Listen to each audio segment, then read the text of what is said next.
The apparent shock of going from a home to a cage has left Frankie looking timid. Is that you? Yeah, it is. It is you. Yeah, you're a cute little thing, aren't you? I recognize you from the picture. You're a scared little one, aren't you? You're a timid little thing. I'll bet we can pull that out of you. Come on.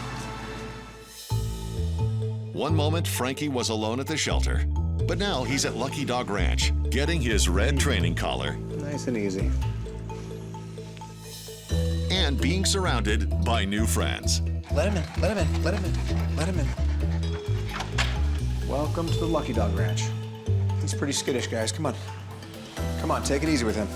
Don't be nervous. Go on, make friends. This Beagle mix is learning that there's always room for one more dog here. A similar policy exists at a home in nearby Encino, California. I am Lori, and I dog walk and dog sit. I get so much joy from giving a dog a good life and from watching them run and be happy. Lori has a dog of her own. Billy is a very, very sweet dog. I love her so much. Where there once were two. Boo Boo was the utmost sweetest dog that I've ever seen. I was totally head over heels for this dog. I've been searching for another Boo Boo now for 4 years. I can't replace him ever, but I want another dog that's similar to how I felt about Boo Boo. To find out if Frankie could someday be that dog, Brandon will have to start with the basics. Today I'll be doing Frankie's assessment of his knowledge of the 7 common commands, which are sit, stay, down, come, off, heel, and no. Can you sit? Good boy. First thing I have him do is sit, and he sits for me. And then I have him slowly go down. Do you go down? He slowly goes down. Oh my gosh, you do. That's when things started unraveling very quickly. Can you stay? Can you stay? I tried to get his attention time and again, but he was having no part of it. Can I change your mind just a little bit? All he wanted to do was sniff. This is the toughest part about training Beagles. They have been blessed with one of the most powerful senses of smell in the dog world. My little treat is not good enough to battle what they're smelling all over this yard or a few blocks away. So I can already tell that training Frankie is going to be very tough. With Frankie distracted by his own sense of smell, training the young Beagle mix has gotten off to a slow start. For now, Brandon shifts focus to another important task. Today I'll be paying a visit to Lori Hoffman to see if she's a good match for Frankie. She tells me that she had a dog pass away recently, and not only was she affected, but it also had a huge impact on her dog Billy.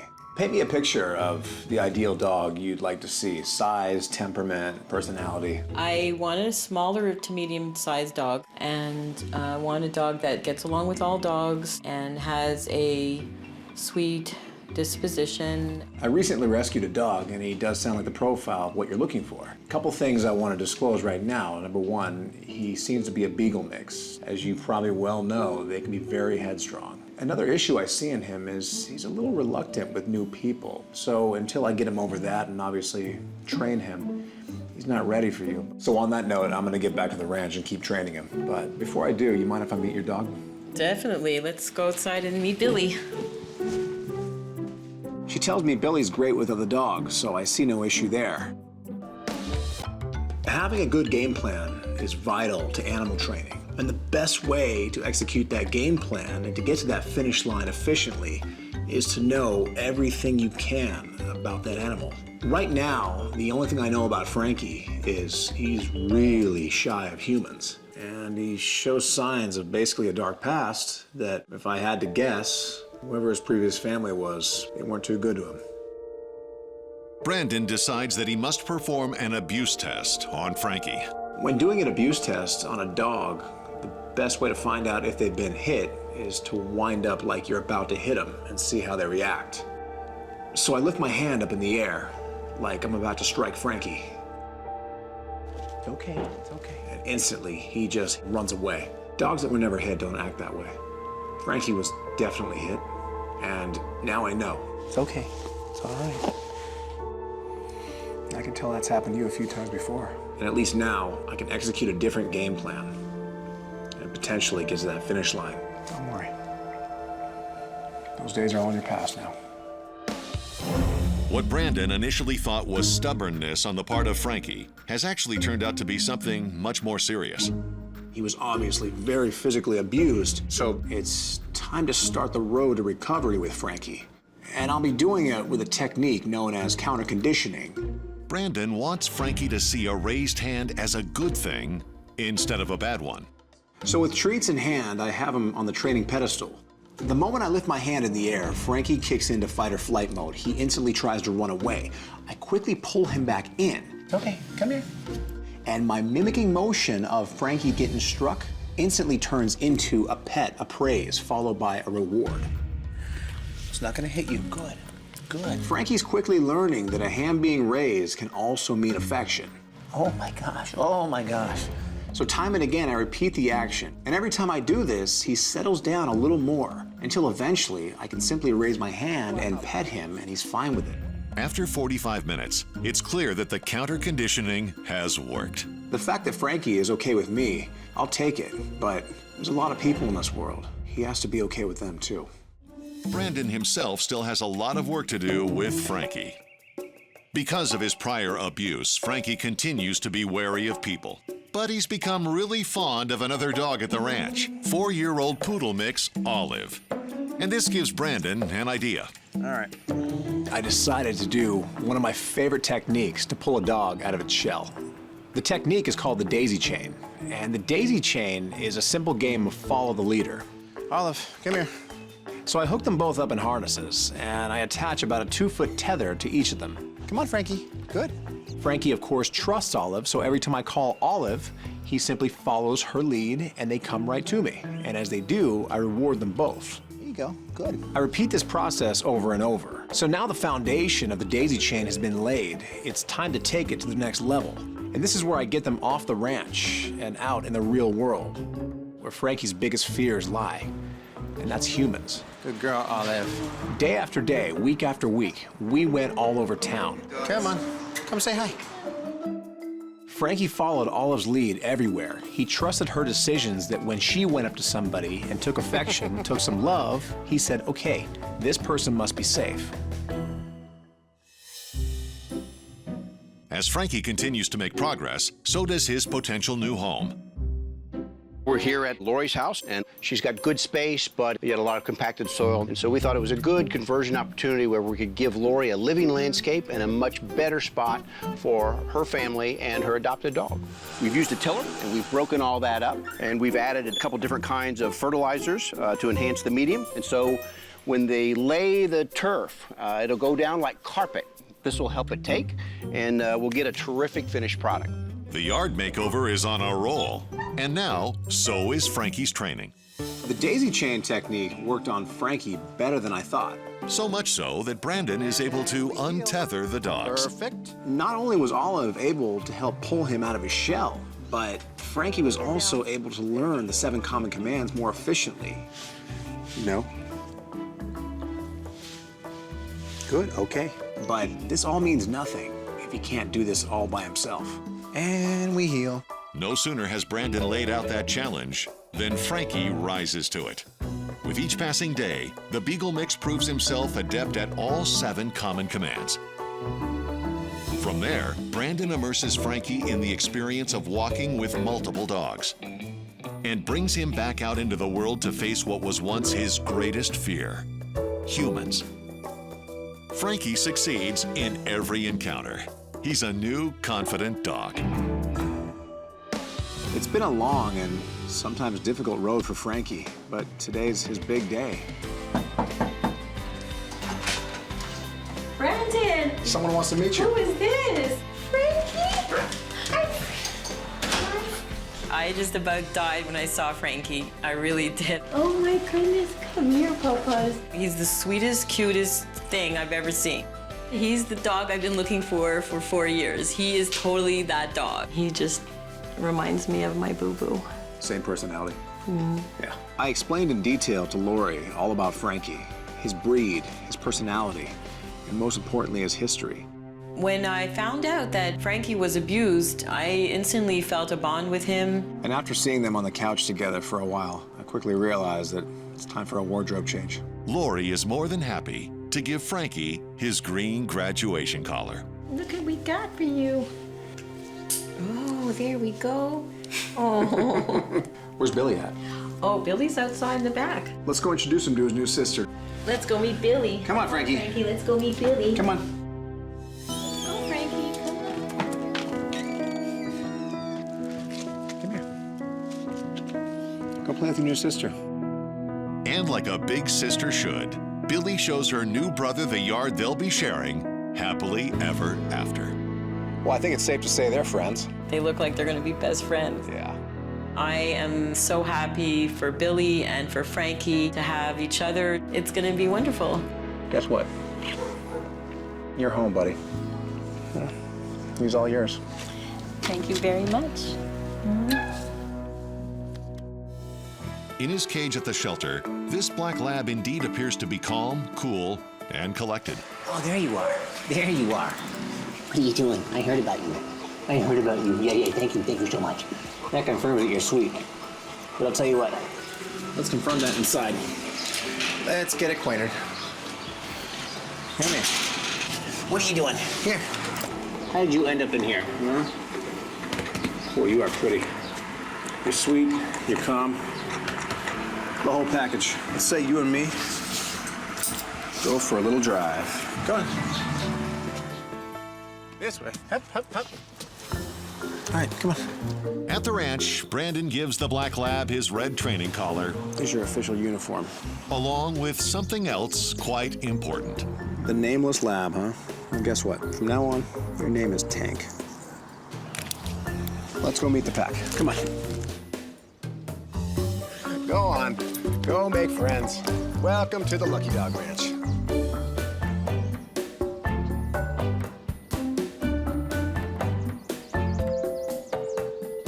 Tank makes fast friends with the other dogs at the ranch. And a little playtime is what every dog needs after getting out of the shelter.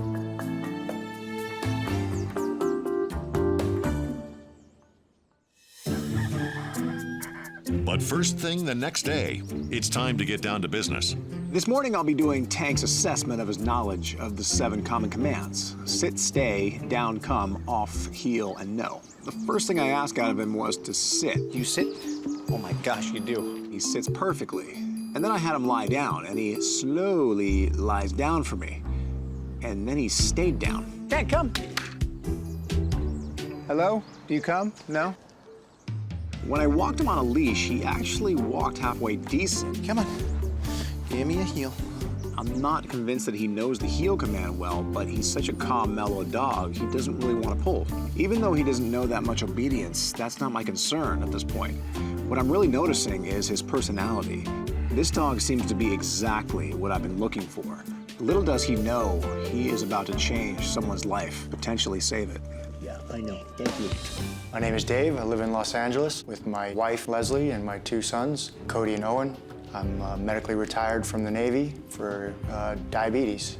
I have an extremely active family, so that brings some unique challenges for a diabetic, particularly one who's trying to also take care of 2 kids. You know, blood sugar is affected greatly by exercise and activity, but the problem for me is it's very difficult to know at night that my blood sugar is dropping, so I continue to drop lower and lower and lower into what becomes life-threatening ranges. And I had a random conversation with Brandon about, hey, is it possible that dogs can smell changes in blood sugar? And hopefully we're gonna find out the answer to that question. How you doing, Dave? Well, I'm doing all right. He says he has 2 kids and one has special needs. Owen, my youngest son, has Prader-Willi syndrome, which is an extremely rare genetic disorder that leads to all sorts of complications. You think a dog would benefit him, too? Sure, he is in love with animals. And then he begins to tell me about his condition. Even though I'm familiar with diabetes, it's always something else to hear someone tell their story. I'm a type 1 diabetic, which means that I have to take insulin. I have to check my blood sugar between 4 and 8 times a day, depending on my activity level. The only issue I have is that I'm a very heavy sleeper, so I do not wake up through the night. It's more often my wife that wakes me up. You know, my wife is a nurse at the VA, and now she's full-time at a fire academy. And I'm thinking about how do I find a backup plan that's gonna wake me up, particularly since my wife will be working 24-hour shifts and there'll be nobody else, no safety net. If nothing or no one is there to wake him up when he really needs it, he might not ever wake up. And that's where I see the benefit of a diabetes alert dog in his life. I'll tell you right now that I do have a dog that I just recently rescued. I don't know much about him, but he seems really good so far. He's about 1.5 years, 2 years old. He has all the makings of what could potentially be a service dog, but these things take time to figure out. Just because Tank's a good dog, just because he's smart, he's willing to learn, eager to please, there is no guarantee that any dog has what it takes to become an alert dog. And right now I don't have an answer, so the moment I do have an answer, you'll be the first to know. Yeah, I totally understand that. The big concern for me is that ability to know that while my wife is off working overnight at the fire station or at the VA, that my kids are still safe, that in the morning I'm gonna wake up and be able to feed them their breakfast and take care of them. Because quite frankly, the thought of me not waking up for them is terrifying. I'm gonna get back to training him and we'll be in touch. Sounds good. Thanks, Dave. Talk soon. So now I got to know David a little bit better. It's time to put Tank through a series of some very important tests. And we heal. 2-year-old black lab, Tank, is calm and good-natured. But he's only at the starting point of training to become a diabetic alert dog. Tank, come here. With the basics completed, Tank's training now moves to an advanced level. This will require an essential element that only one person possesses. Tank's potential future handler, Dave. Hey, Brandon, come on in. I'll be using a technique that I learned from one of my mentors, Mike Herstick. Mike is a world-class detection dog trainer, so his methods have been tried and tested. Every 30 minutes, take one of these gauze pads with the glove on, put it in your mouth, swirl it around, get it covered in saliva, put it in the bag. When you put it in the bag, check your blood sugar levels. If it's normal, don't do anything, put it in the freezer. At some point in the day, your blood sugar level will drop. When it gets between 70 and 80, I want you to put this in your mouth, swirl it around, put it in the baggie, mark that baggie positive. That right there holds the magic potion to how we're gonna train Tank. I'll be by every week or so to pick up the samples. Sounds good. Studies have shown that dogs have several 100 million scent receptors in their nose. And this is why dogs have the ability to detect changes in a body. One of the best ways to detect these drops in sugar levels is through saliva. See you soon. For the next few weeks, Dave follows Brandon's instructions. And Brandon picks up the samples and takes them back to the ranch. So now I have the gauze pads in my possession. I want to make sure I work with a clean surface here. And the reason why is because a dog can smell everything. So one of my favorite ways to actually accomplish this is take paint cans that are unused. They're clean and they have minimal odor. Now it's time to introduce Tank to this new scent. There are 6 cans total, but only 1 has the gauze pad in it. So he goes to the first can, sniffs it, and moves along. The second can, sniffs it, moves along. Third can, sniffs it, moves along. And the fourth can he hits has the gauze pad in it. The second he sniffs it, I instantly click and treat. Good, good. There you go, good. After he finishes the treat, he starts sniffing the cans again, but he's at an empty one.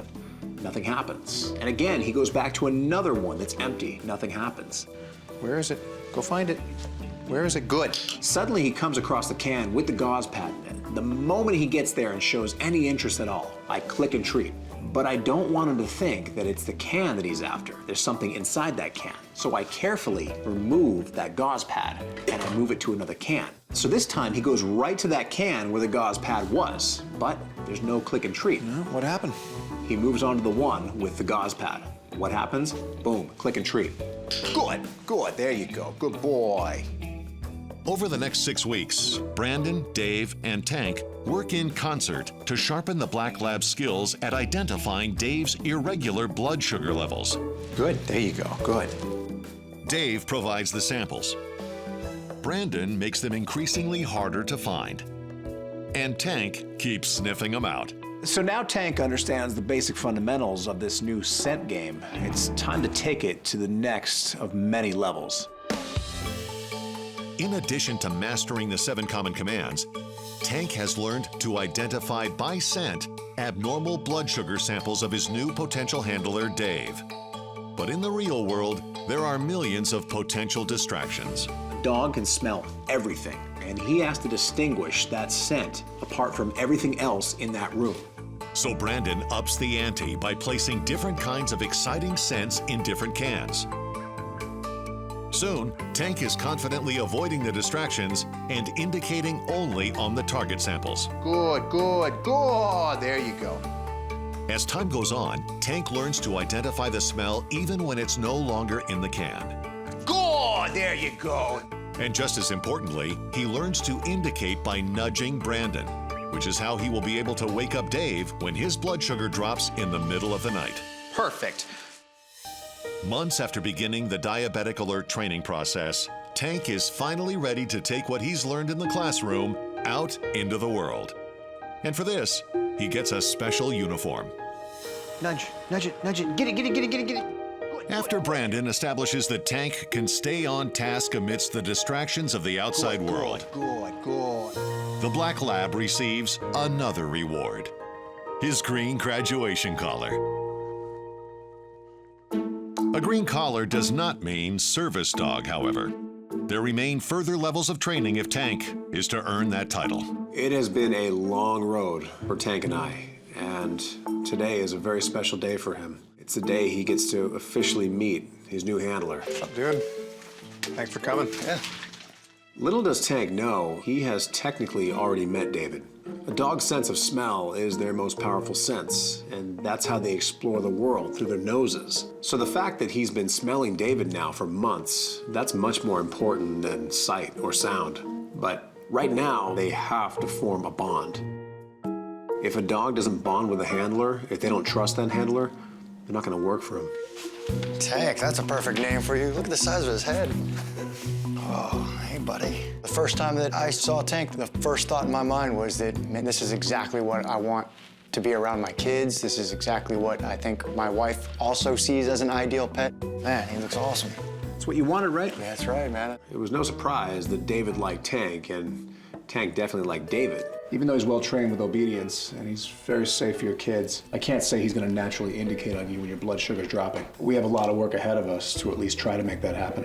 My main focus now is on David. Tank is trained. Tank already knows the game plan. David needs to be trained to understand the game plan. Recognize this stuff? Yeah. Even though this is really you on the pads, he's not truly indicating on you. He's indicating on what's in here. My goal is to get him off of these and onto your body naturally. Right away, Tank nudges Dave, just as he was trained to do. Oh, good boy. Good boy. Over the next several weeks, Brandon and Dave work exhaustively to build a potentially life-saving bond between Dave and Tank. Good, good, nice. Oh, good boy. Good. Good boy. Eventually moving the training from Lucky Dog Ranch to Dave's home. Good, good, good. Brandon is satisfied enough to leave Tank in Dave's care, at least for the time being. Good job. Good boy. Now begins the waiting game to see if Tank and Dave can work successfully as a team on their own. Keep this up day after day. The fact is, there's no guarantee. It's either going to take or it's not. Well, we'll keep working on it. And keep in touch, man. Thanks a lot. See you, Tank. Now it's out of my hands. Now it's all up to Tank, if he can actually do this. Tank and his potential handler Dave seemed to hit it off, but 3 months have passed, and Brandon hasn't gotten an update. When I hear no news like that, I almost give up. And one day, he calls me up and he wants to meet face to face. At that moment, my stomach sank. All that was running through my mind is, what could be the problem? Is it not working out? Is Tank getting aggressive? Any number of reasons that he wouldn't want Tank anymore. You all right? Yeah. How's Tank doing? He's definitely a part of the family, but, you know, I guess, middle of the night, about 2 a.m., of course, I'm in a dead sleep, and there he is. He's got 2 paws up on the bed and licking my face, just making sure I wake up. At first, David was convinced Tank was just being a bad dog, waking him up in the middle of the night because he wanted to go out to the bathroom. But after several times of doing this, David finally realized himself that Tank was doing his job. Tank was saving his life. And you checked your levels and he was accurate? He was accurate. He was right on. I had enough time to still make corrections. I wasn't dangerously low yet, so it's the perfect answer for me. David goes on to say that Tank woke him up without fail every time his blood sugar was low in the last month. Not only is he a part of the family, but he's doing something to help protect my kids by protecting me. As far as I'm concerned, this is exactly what I asked for. Yeah. I quickly realized that all this time, I really had no reason to doubt Tank. At that point, there was only one thing left to do. Tank has crossed the final threshold of his advanced training and earned his service dog patch. There's no doubt in my mind just how incredible dogs are. I've seen them sniff out everything from explosives to low blood sugar. You got it from here, Dave? I do. Thank you for all the help. Take care of him. Thanks a lot. I'll do that. How fantastic is it for me that I end up with not only just a member of my family, but a member of my family that can save my life? So long, buddy. Take care of yourself.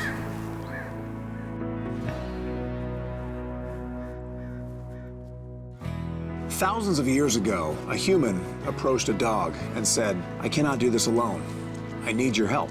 And from that day, human and dog formed an unparalleled working relationship.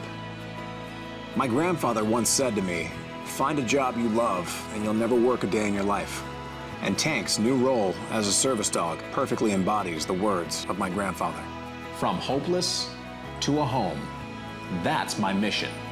One dog at a time.